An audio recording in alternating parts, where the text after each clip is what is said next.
Hello everybody. My name is Ian Applebaum and I'm an Associate Professor of Physics at the University of Maryland. Today I'll be giving a guest lecture in this exciting online course, Exploring Quantum Physics. I'm thrilled to be delivering this topic in part because my own research deals with experimental aspects of spin-polarized electron transport in semiconductor materials, and I feel strongly that understanding the historical background I'm going to tell you about today is absolutely essential in making future progress in this modern field. I want to start our discussion of the discovery of electron spin by reminding you of what was known around the turn of the 19th century about atomic spectra.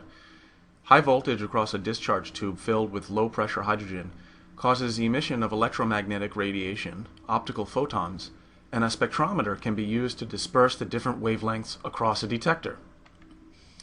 The discrete wavelengths seen were known long before quantum theory to satisfy Rydberg's formula, which told us that the photon energy is proportional to the difference between the reciprocals of two squares of integers.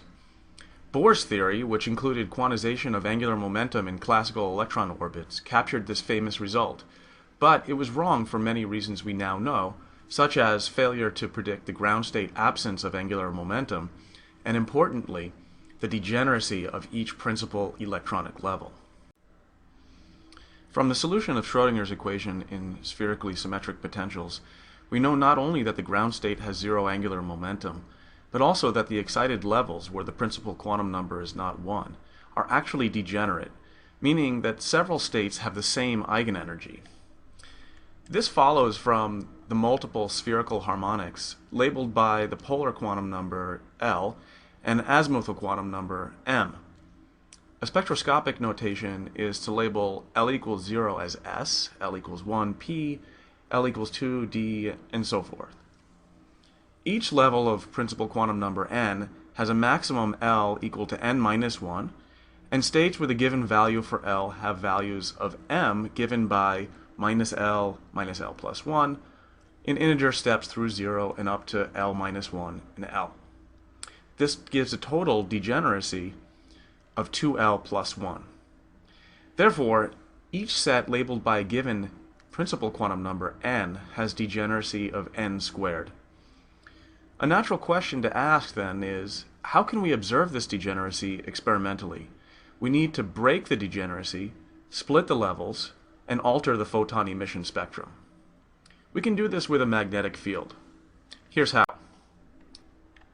Let's imagine that we have a classical electron orbit with total angular momentum given by this expression.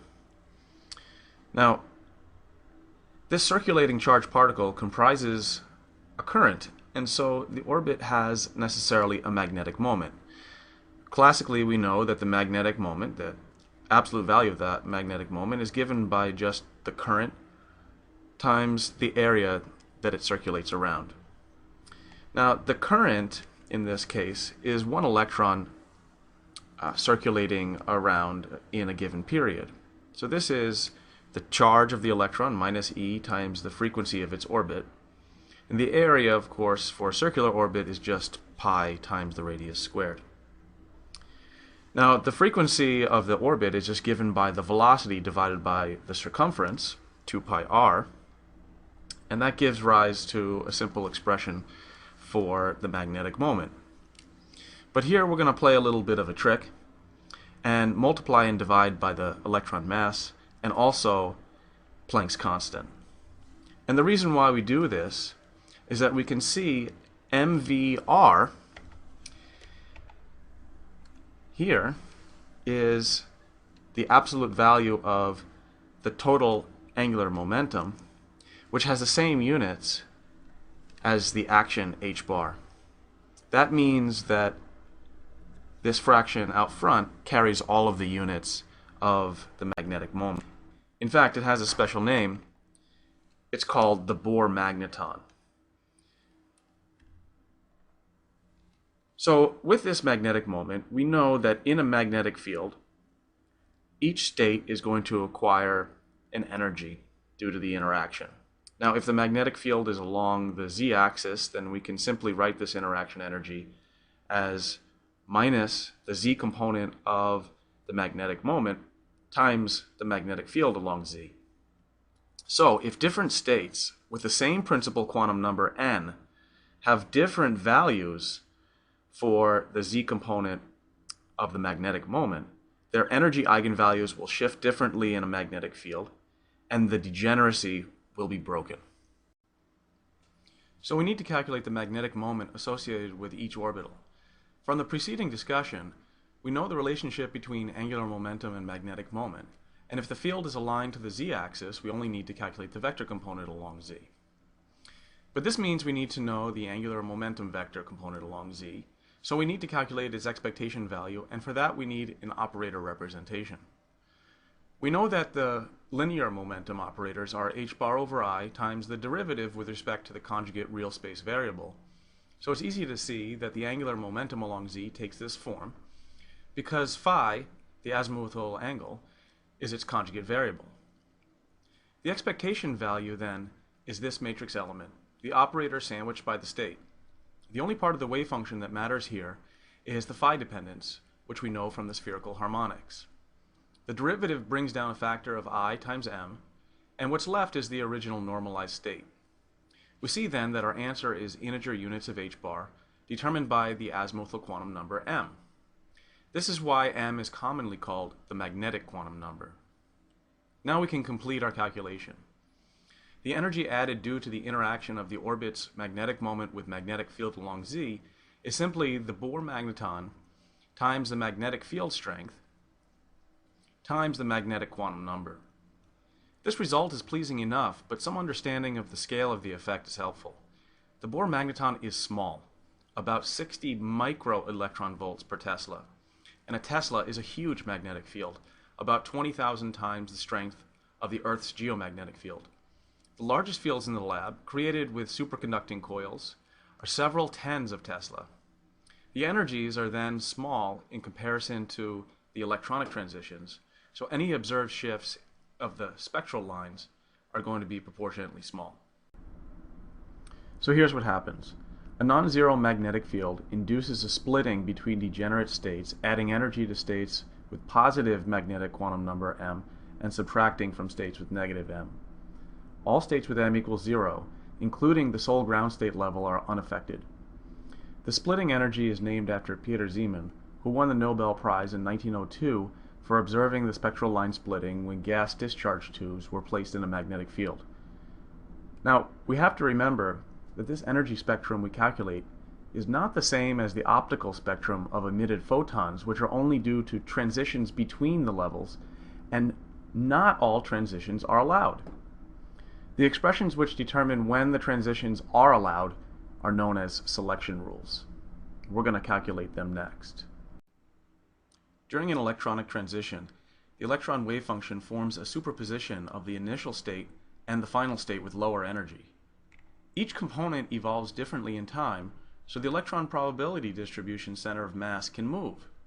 This oscillating dipole is what radiates electromagnetic energy. A simple calculation of the expectation value of position yields this expression, where we can see the first two direct terms from the inner product of the wave function are symmetric, whereas r, the radial variable, is antisymmetric, so integration over them vanishes. The cross terms, which oscillate at the frequency determined by the energy difference of initial and final states, may survive. Now, though our wave functions have previously been written in spherical coordinates, we want to convert this integral into Cartesian coordinates so we may see along which axis we might get a charge oscillation and electromagnetic radiation. Here's the transformation we need in terms of the polar and azimuthal angles, theta and phi. It allows us to split the vector integral from the previous slide into individual Cartesian components. First, let's consider the x and y components of the integral over azimuthal angle. We'll have to evaluate something like this: two complex exponents containing phi and a sine or cosine over phi. Using the Euler formulas, we see that this will involve integrals over integer periods of the oscillating complex exponential, which is identically equal to 0, except when the exponent is 0. Since the z component does not depend on phi, it's even easier to see that in this case the integral will be equal to 0 only if the magnetic quantum numbers for initial and final states are the same. Taken together, we see that there is no dipole transition and no corresponding emission of photons unless the change in magnetic quantum number is plus or minus 1 or 0. This is our selection rule. By considering these kinds of arguments about periodic symmetry of the integrand and the integral over the polar angle theta, we can likewise derive another selection rule for transitions such that the change in orbital quantum number must be plus or minus 1. So which transitions are allowed? L must change by 1, and M can change at most by 1. The two p states can decay to the 1s ground state, and in a magnetic field, all three of these transitions from m equals 1, 0, minus 1 have different energies giving different emitted photon wavelengths that we can analyze with the spectrometer. The 3s state decays only to the three 2p states, and 3p decays to 2s, also with three distinct transition energies. For higher values of principal quantum number n, we can have transitions from the L equals 2 d states with a broken degeneracy of 5, which can make transitions to the lower p states. This involves many possible transitions that satisfy the selection rules. However, there are always only three different transition energies: delta m equals minus 1, 0, and plus 1. So each spectral line splits into a triplet in a magnetic field. Now, I want to point out something extremely important in atomic spectroscopy. Recall the energy-time uncertainty principle. It says that there is a reciprocal relationship between the lifetime of a state and the resulting spectral line width, which limits resolution of high-precision measurements. If a transition is forbidden by dipole selection rules, other processes may be allowed but are typically far less efficient and result in exceptionally long lifetimes. Here, we see that the transition to the ground state from the 2s state is forbidden by the selection rules, and other processes yield a lifetime of over 100 milliseconds in comparison to the nearly equal transition from 2p to 1s in about 1 nanosecond. The line width of this transition is therefore extremely narrow, allowing very high precision measurements of exquisite quantum effects such as the Lamb shift due to small corrections of energy levels from quantum electrodynamical effects of the electron interacting with short-lived excitations in the vacuum. In addition to the selection rules, we can use the different forms of the dipole vector components to explain another feature of Zeeman split spectral lines: their optical polarization and directional dependence. For instance, we know that the transition corresponding to delta m equal to 0, no change in the magnetic quantum number during the transition, is caused by a dipole along the magnetic field axis z. However, we also know from classical electrodynamics that an oscillating dipole does not radiate along its axis. Therefore, this spectral line is absent when observed along this orientation. The other two are present, and due to dipoles oscillating 90 degrees out of phase along x and y, yielding right and left-handed circularly polarized light. If we observe from a direction perpendicular to the magnetic field axis, then the delta m equal to 0 line in the middle can be seen and has a linear polarization along z. The other two are polarized perpendicular to the field axis because they are again due to dipoles along x and y. Hendrik Lorentz won the Nobel Prize in 1902 along with Zeeman for explaining this polarization dependence. He used only classical physics, a theory which we now know is wrong. Despite this perceived success in explaining the Zeeman effect, a serious problem remained. Some spectral lines split into triplets as predicted, but others split into multiplets of 4, 6, etc. Here's a few examples. Now, we haven't made a silly mistake. We just need to re-examine the ingredients of our theory, namely the Schrödinger equation. Converting the classical kinetic energy into an operator is correct in the absolutely non-relativistic case, as we've done here with the construction of the Schrödinger equation, but we're clearly leaving out an essential piece of physics by not even using a relativistically invariant expression. Now, can we fix the problem by starting from scratch, constructing a wave equation by starting with the relativistic expression for kinetic energy that's given here? That's what we're going to see in the next slides.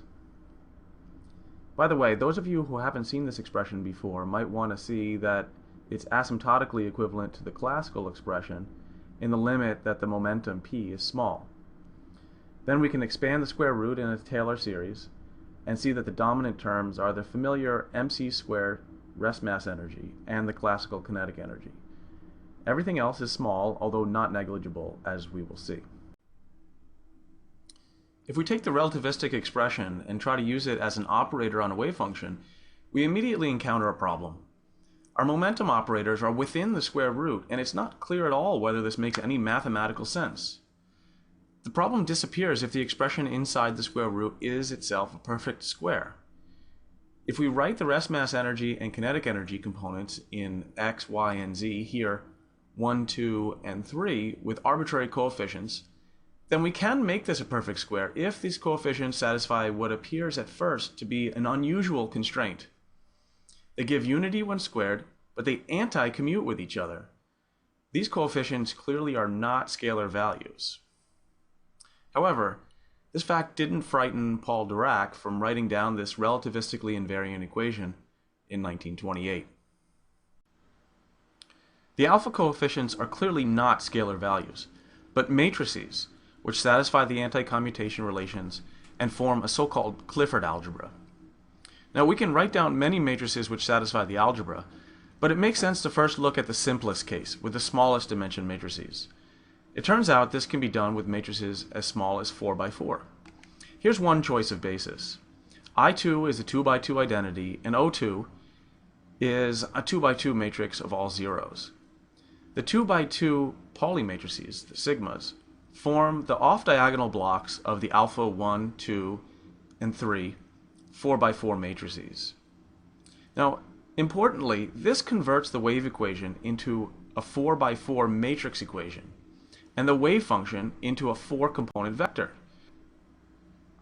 Two of these correspond to a rest mass energy of mc squared when the momentum p is equal to 0, as we expect for an electron.